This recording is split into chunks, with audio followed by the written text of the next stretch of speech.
You've been drafted for World War III.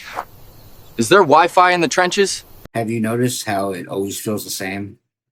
They don't announce the end of your comfort. They don't ask for permission. Things just start tightening up. And lately, it feels like our country is moving towards a ground invasion, a war that just will never end. We're going to talk about today two different things. And when you connect them, it doesn't seem like a coincidence anymore. U.S. preparation for possible ground invasion in Iran, with advisors already speaking in ways to escalation, selective service, and how they made changes earlier in April, which nobody ever talked about, which is basically automatic draft pool registration for men, with implementation being December of 2026. And I need to say this clearly. The American people do not want their children, their brothers, their sisters fighting a war for another country,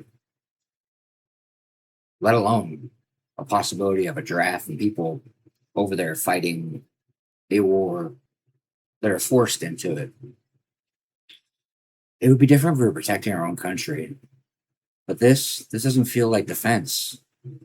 Like it's just a war machine warming up, us spending money overseas instead of spending money on our own country. I'm just tired of it. Let's get specific about the draft part, because this is what people are right to worry about. As you see this site right here.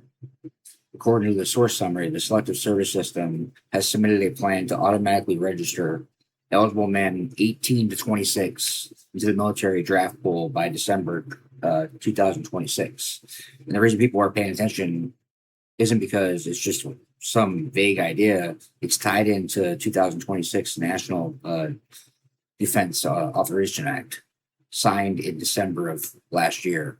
I mean, it's kind of scary. It's basically every male citizen between 18 and 26, mandatory registration. And here's the key structure in plain language. Listen, I need you to focus.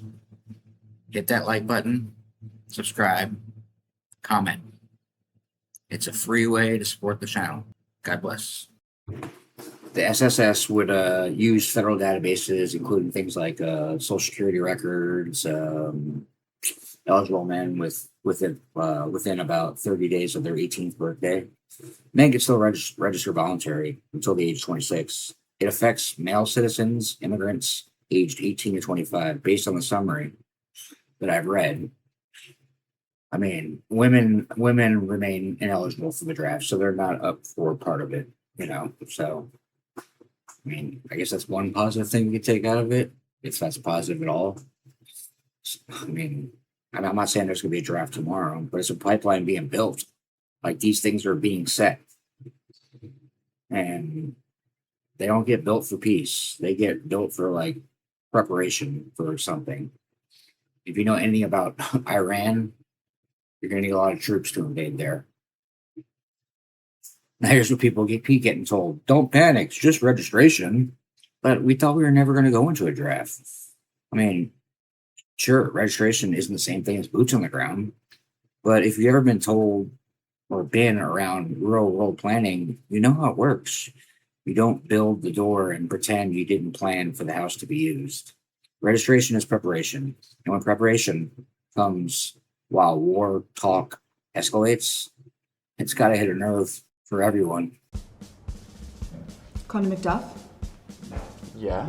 I'm the local recruitment officer. You have been drafted to join the army. Hell no! I refuse to be a part of this military-industrial complex, and I refuse to fight your war. You and your fat cat bosses can go serve on the front lines if you care so much. There's no way me or anyone in this generation is going to fight another bloody war. If you join, I'll send you pictures of my feet.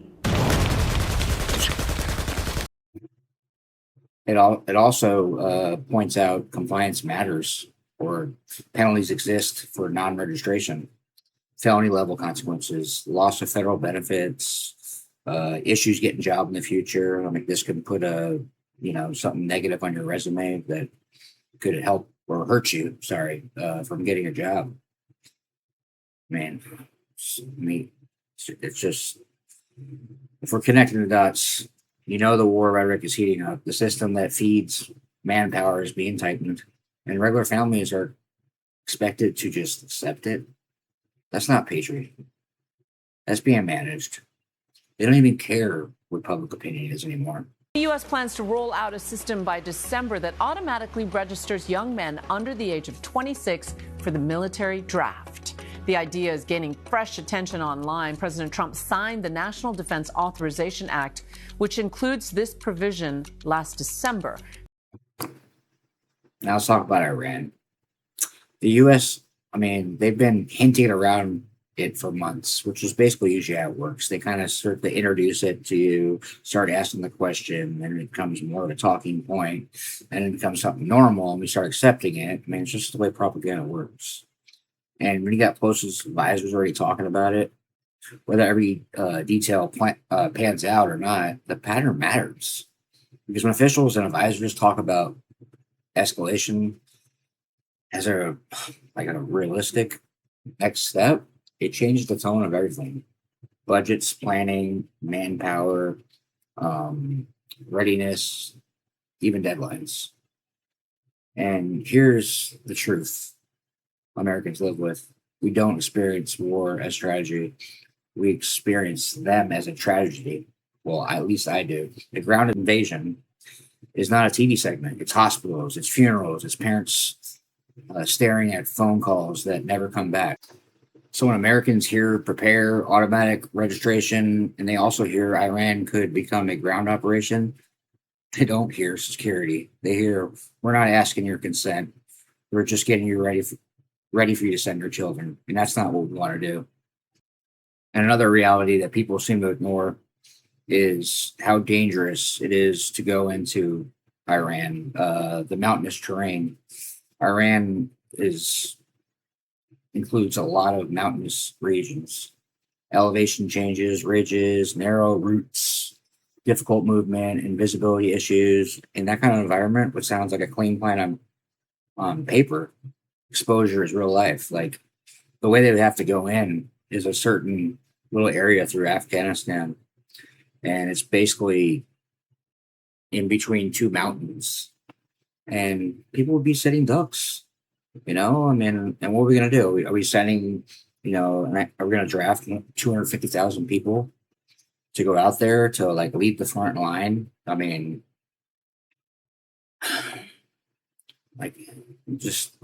tired of it. I'm just tired of it. Why are we in war? They've been talking about this for 30 years. We're not there for nuclear stuff, man. If you remember back in the 90s, at least I do, is they talked about South Korea. And that was the big fear thing. And, once South Korea got nuclear bombs, they stopped talking about it because there's no invading there because it's a nuclear deterrence and it keeps people from attacking you. So it's at some point, I feel like maybe every country should have a nuclear weapon. That could be naive. I don't want every person to have it, but maybe if that's gonna any kind of fight happening among other countries, if there's a deterrence of nuclear weapons, basically, it's it always seems like anybody who has a nuke or has weapons, they don't get messed around with. So maybe that could help towards world peace, if that makes any sense. But let's bring it home. Even when people aren't drafted, the country still pays. People are already drowning in gas, groceries, healthcare, taxes. We keep talking about this. And at the same time, the U.S. keeps funding wars that most Americans feel they have nothing to do with or have nothing to do with protecting the United States. We're going broke fighting these endless wars of lies. And what you end up with is a country that feels like it's shrinking while leaders talk about war like it's just another line item. And if you ever notice that, despite the little things that the left and right fight about when they're on the House floor, little small things, when it comes to big things having to do with foreign policy, they all align, like the Uniparty. That's why this episode isn't about hating anyone. It's about refusing to normalize the idea that we sacrifice our families to solve someone else's problems. Our children shouldn't be sent to fight wars. that have nothing to do with protecting our own country. And we shouldn't accept more innocent people being killed anywhere, period. Because powerful people want outcomes that never have to pay the real price. So here's where we go from here. We demand transparency. We demand accountability. We demand the leadership talking about invasion, explain how it protects America, not just the interests of someone else. Because the American people don't want this for our kids. We don't want to be used as pawns to fight somebody else's war, sacrifice our blood, our soldiers for another country. Let's get our country back by getting the truth back first. Not later, not after the next escalation. Now. We have to do something to save this country. We need to come together, united, the American people, because there's more of us than there is them. You don't see any protest about it in the war. People used to fight for their beliefs. You just don't see that because there's so much propaganda going around, so many distractions that nobody has a chance to even sit and think about something. Anyways, if you guys want to talk about this some more, let me know. Like this stuff really, it just needs to be talked about. Like it needs to be fixed, it needs to be solved. We need peace in this country. Please hit the like button. Subscribe, please. It helps my channel get out there in the algorithm. The YouTube algorithm is really tough. Any questions, put in the comments. We need to make real change in this country. We're all the same, and we might have our differences, but 99% of Americans all align with the same things in life. We gotta stop thinking about the little small things. The stuff they put on the news to get us to fight against each other, with the bots on Facebook and comments to make us get heated. Anyways, you guys enjoy the rest of your Friday and take care. Have a great weekend. Until next time.